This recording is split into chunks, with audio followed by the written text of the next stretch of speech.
योग का महत्व सर्वदूर लोग मानते समझते थे, लेकिन कालांतर में ये योग एक प्रकार ऐसा कहा जाए कि पहाड़ों में जो हमारे साधु संत सन्यासी साधना कर रहे, ये शायद विषय उन्हीं तक का सीमित हो गया। आम जनता में, जनमानस में योग का उतना महत्व, उतना प्रचार ये हो नहीं पा रहा था।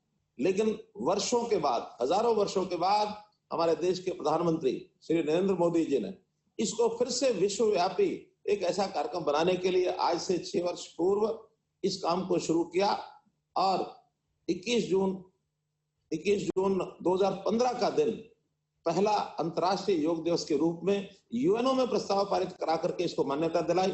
170 देशों ने सर्वसम्मति से योग को योगा कह करके और विश्वव्यापी कार्यक्रम बनाने का एक प्रस्ताव पारित किया और बड़ी प्रसन्नता की बात है कि सब धर्मों से जुड़े हुए देश उसमें शामिल हुए। 47 देश, तो एक प्रकार से मैं कहूंगा मुस्लिम जो देश थे उन्होंने भी इसका समर्थन किया। आज उन देशों में भी योग हो रहा है।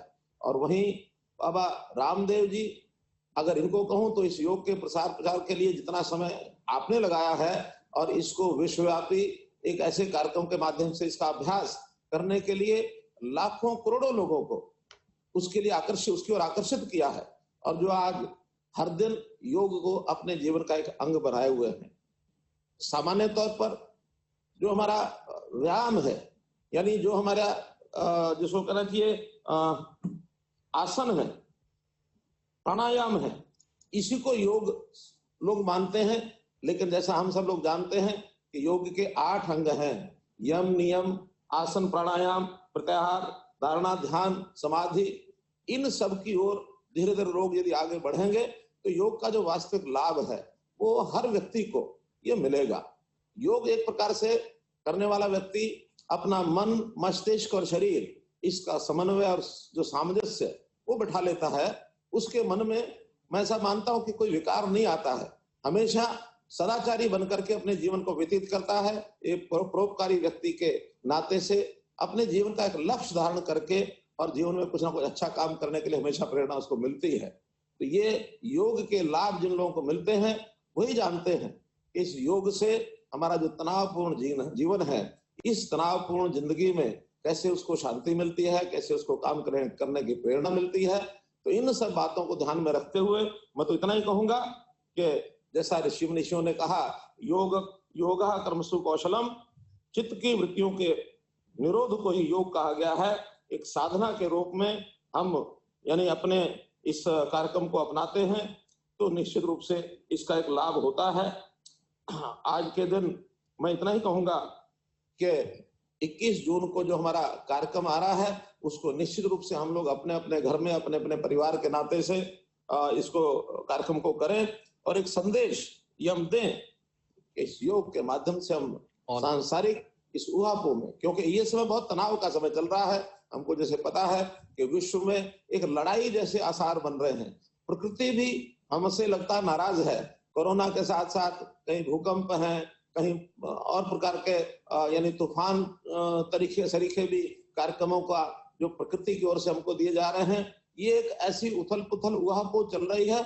इस समय में विश्व शांति की हर प्रकार से हमें आवश्यकता है।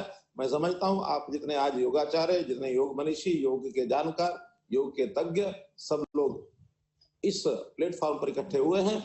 आज एक संदेश दें कि हम सब इस कार्यक्रम के माध्यम से अपने लक्ष्य को, विश्व शांति को अवश्य प्राप्त करेंगे। हरियाणा सरकार इस नाते से बहुत से प्रकल्प कार्यक्रम अपने चला रही है, गांव से लेकर के और ऊपर तक गांव में, शहरों में, सब जगह योग के कार्यक्रम निरंतर हमारे चल रहे हैं। हमारे योग परिषद के माध्यम से योग का प्रसार निरंतर हो रहा है। 1000 योग शिक्षक हमारी ग्राम व्यायामशालाओं के अंदर योग का अभ्यास कराते हैं। हमने योग को अपने पाठ्यक्रम में भी स्थान दिया है। तो योग के प्रमोशन के लिए हरियाणा सरकार निरंतर काम कर रही है, आगे भी करती रहेगी।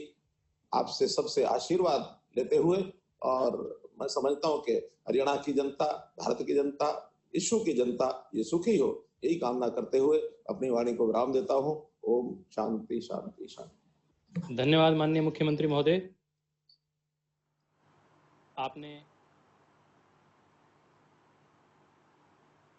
तो यहाँ पर आप सीएम मनोहर लाल के संबोधन को सुन रहे थे, जो कि इंटरनेशनल योगा और इस वक्तव्य में